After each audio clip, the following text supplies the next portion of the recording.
Hello, my lovely listeners, and welcome to What the Pause? Okay, I want to start this like I would start a real conversation with a friend because this isn't about telling anyone what to do. It's about noticing things together. In my last episode, we talked about why menopause can be very isolating and why so many women burn out quietly.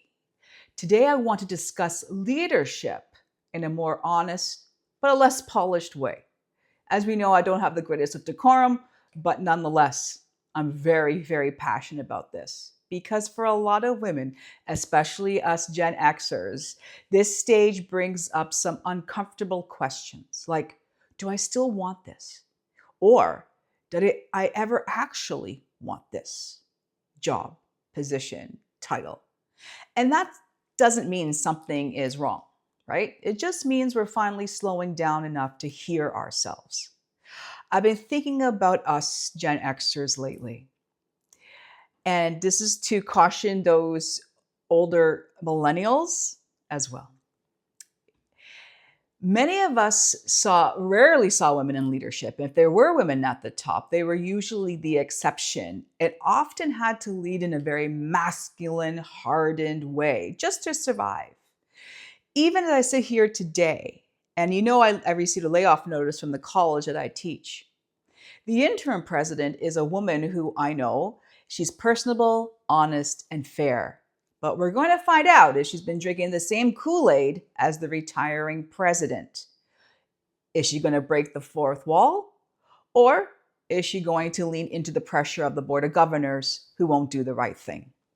We didn't grow up with very humane leadership models or flexible ones or honest about the cost.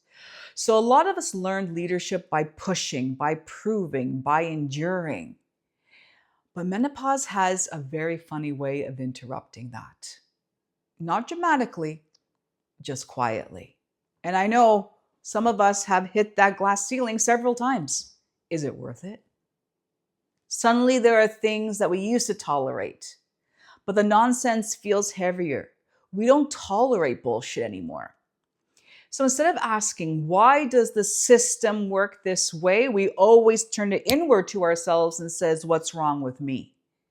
And that question is not accidental. In actuality, we've spent decades adapting to systems that were not built with you in mind or me in mind.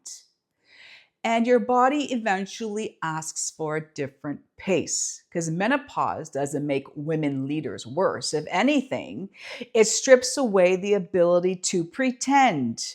It removes the overfunctioning, the constant smoothing over, the constant good cop, bad cop.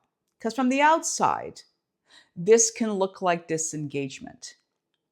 We may look less enthusiastic. We are definitely less patient, okay? And we don't want to say yes to everything anymore. We did that at home. We do that at home. But from the inside, we often feel like it's discernment, like finally noticing where your values don't line up anymore. For example, I hear women say things like, I don't want to manage people the way I used to. I don't want to carry everybody's emotions. And I don't want to sacrifice my health for a title. And those aren't signs of weaknesses. There are signs of awareness. Yeah. Sometimes they will put people, men will put people in positions so they can fail. They do the same for women so they can fail because leadership gets tricky during menopause, because where being tough is rewarded, but actually being human is not, because slowing down can feel like failing. Setting boundaries can feel like people are letting down, but choosing yourself can feel selfish. Fuck you to feeling selfish. It's not feeling selfish. We just can't do it anymore. We're not doing it that way anymore. That doesn't mean you stop leading. It means you're going to redirect and you're going to pivot to a different way of leading. More honestly, more selectively, with less tolerance for misalignment. I also noticed women that many women are actually starting questioning their careers at this stage, and it scares them.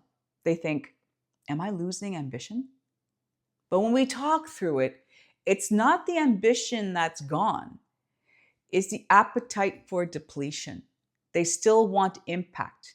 They just don't want exhaustion to be the price. We don't want burnout to be the price. They want authority without constant availability, influence without self erasure. And honestly, that makes sense. Because if you never saw many women lead in sustainable ways, it's not surprising that menopause becomes the moment you question the whole structure. Not to burn it down, although I would like to burn some things down, but to ask, is there any other way? Don't think like this.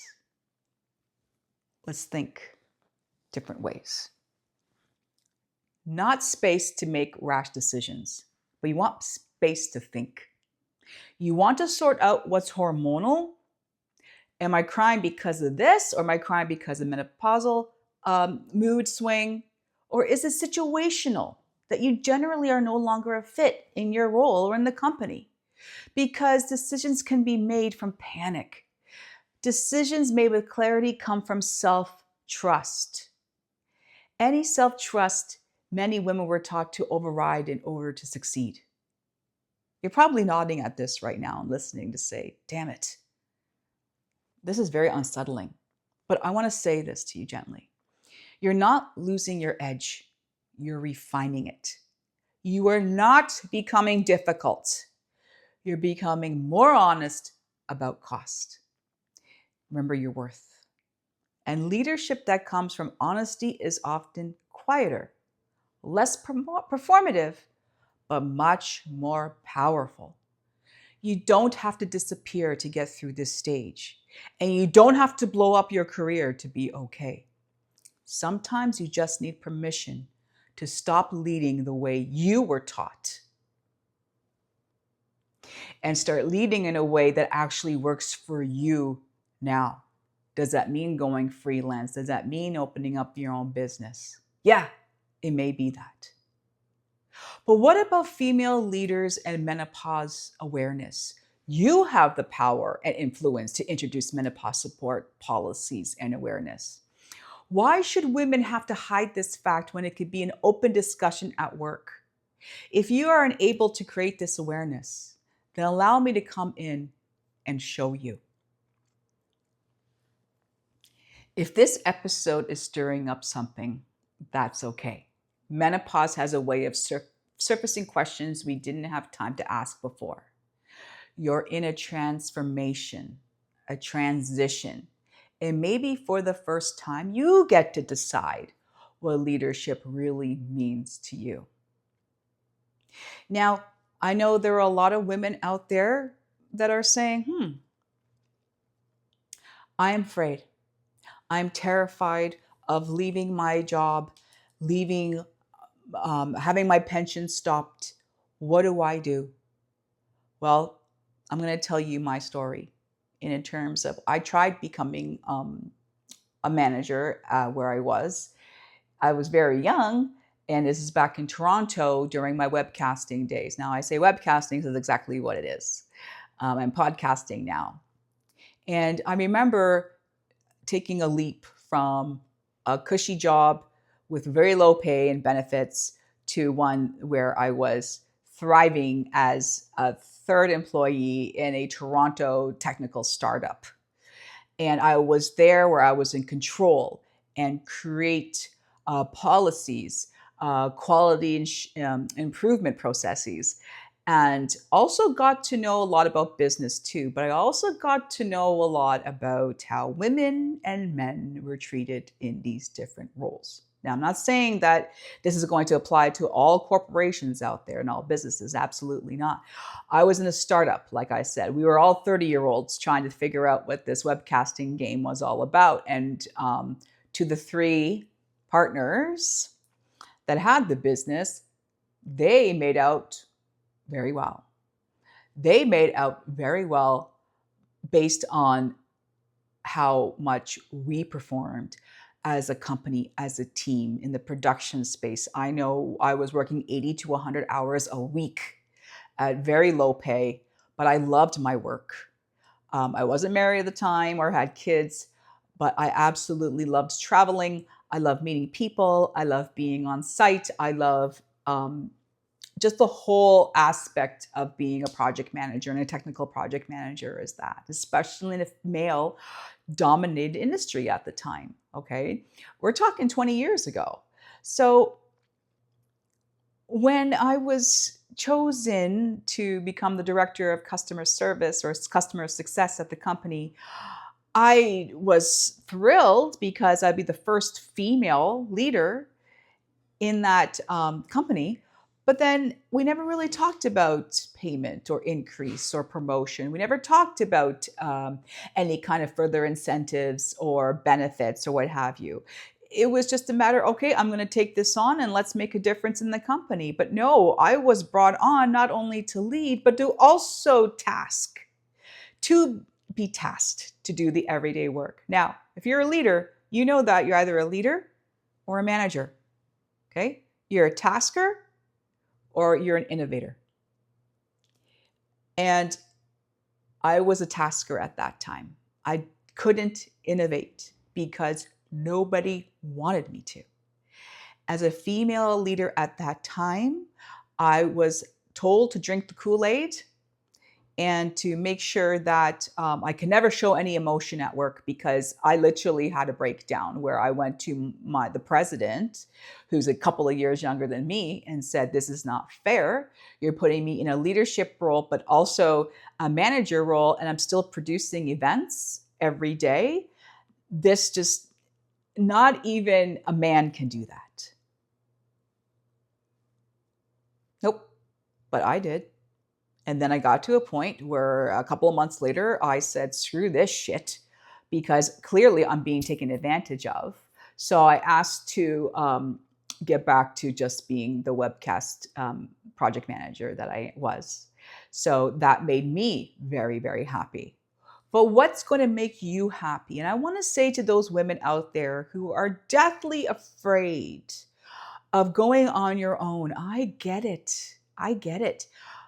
When I got divorced and I moved to a new town when I was married, I knew nobody. The one person I knew lived outside of the area, not too far, but nonetheless, I had to start from scratch. I was 40 years old with 2 kids. It's like, we're not going to hire you. That same thought process still happens today. My best friend is turning 45, and when she was 40, she was hitting all the walls as well. I was hitting walls at 40, and I never thought ever that I would be hitting these walls or the glass ceilings. I thought that I would be appreciated and for my experience, and that I'll be valuable because I was a mother too. And that's the freaking problem with leadership and male leaders who think that being a woman, you can do everything. You could be a superwoman. You can have it all. No, you can't unless you pay for it. All right? I ain't no Kardashian. So I don't have that. However, I did have money that I had to actually spend all of just to survive, because nobody would hire someone like me at the time. It's not changing though, guys. And I say, men, if you are listening to this, or if your wife is listening to this, or your daughter or your niece, what would happen if your loved one got looked over for a promotion because she was female and approaching 40, or because she was married with kids, or she's turning 50 and, God forbid, going through perimenopause? Think about that. Would you like that if your loved one was treated terribly and actually fired during maternity leave? Or would you be like us Gen X women going through perimenopause, angered at that fact? And what will you do about it? I asked the males who might be listening to this. But those who are listening, who do have a position of power or influence, I highly recommend that you revisit who are the females in your leadership? Who are the females on the leadership track, if there is one? Do you have a menopause awareness policy? Do you have anything discussed, anything up on the boards, anything up in your newsletters, in your SharePoint? Do you embrace those in menopause? For those of you who follow me on LinkedIn, you will notice that I do have a poll up, and it's all about workplace awareness. I would love for you to go on and click on which option is in your workplace. And let me tell you right now, guys, the poll is up for the next 2 weeks. I've already had 8 respondents, and out of the 8, 7 have no mention of menopause awareness. Now, why? Are men afraid? Is the patriarchy finally going to fall down because women are actually a lot smarter and will show it? Not our mothers and not those previous to them that had to shut their mouth up, give everything up, and just listen to the man. Nope, not anymore. My daughters know they're called sassy and assertive. Yeah, and they get that from their mother. And I don't give a shit because I was exactly the same. But I was told to shut up and hide. I'm telling you, and I'm telling my daughters, stand up and thrive, because that's where you're at right now. We are in the best place of our lives as perimenopausal women who can advocate and educate our younger selves, our younger generations, in terms of what happened while we were growing up, what is happening presently with women in leadership, and what can happen in the future if men would just listen up.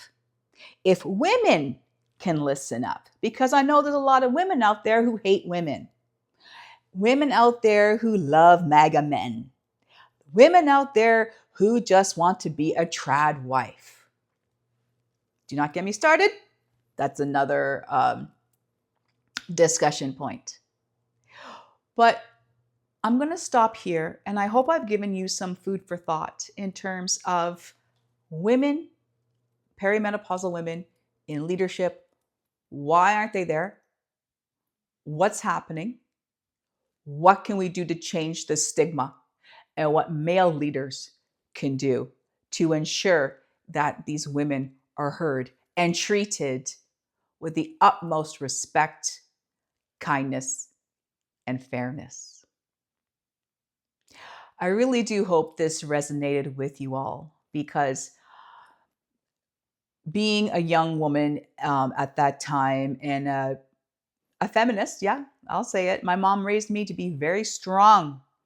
My father raised me, however, to be very afraid. So it's very different the way that I was brought up. But this is why I do what I do. This is why I need to advocate. This is why I will not shut the fuck up, because I am here to ensure that this world is a fairer, safer place for women, especially those Gen Xers. I know we handled everything, but this time, ladies, we need to stand up and speak out louder than before, because we don't want our daughters, nieces, stepdaughters to go through what we went through, because millennials, you're our hope. Gen Zs, I hope, are going to make the biggest difference.